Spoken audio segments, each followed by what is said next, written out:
जेलमधून सुटल्यावर आरोपींची मिरवणूक काढून केलेलं सेलिब्रेशन उल्हासनगर मधल्या गुंडांना महागात पडलंय। या आरोपींना पोलिसांनी अटक केली आहे। त्यांची ज्या भागात मिरवणूक काढली होती त्याच भागात त्यांची धिंड काढण्यात आली आहे। बघूया।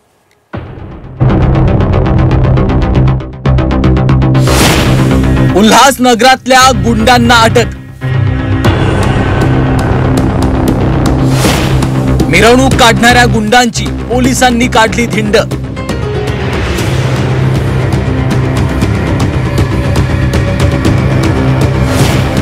गल्लीदादांची नांगी पोलिसांनी ठेचली।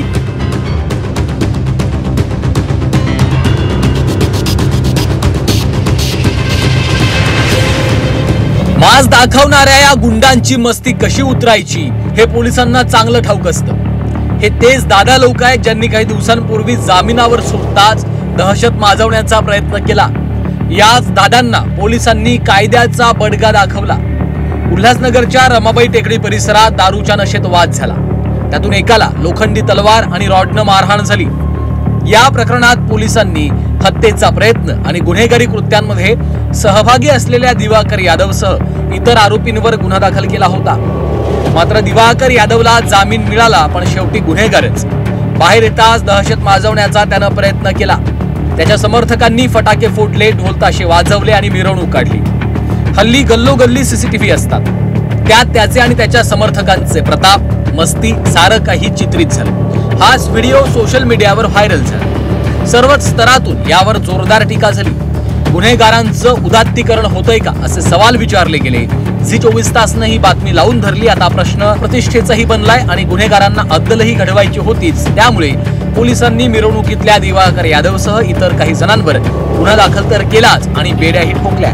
महत्वाचा मुद्दा म्हणजे ज्या ठिकाणी गुन्हा घडला त्याच ठिकाणी दहशत माजवणाऱ्या दादांना पोलिसांनी नेलं आणि त्यांची धिंड काढली। उल्हासनगर पोलीस स्टेशन अंतर्गत सदरचा आरोपी जो आहे तो एका गुन्ह्यामध्ये अटक करण्यात आला होता। तो जेल रिलीज झाला होता।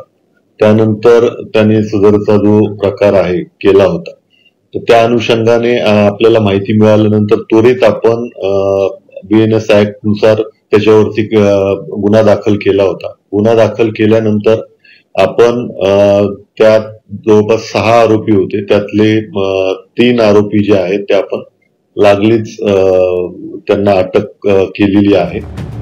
गुन्हेगारांवर वचक ठेवण्यासाठी त्यांना हिसका दाखवणं आवश्यक असतं, अन्यथा परिस्थिती हाताबाहेर जाईल आणि सामान्यांचा त्रास वाढत राहील। चंद्रशेखर भुयार, झी 24 तास, उल्हासनगर।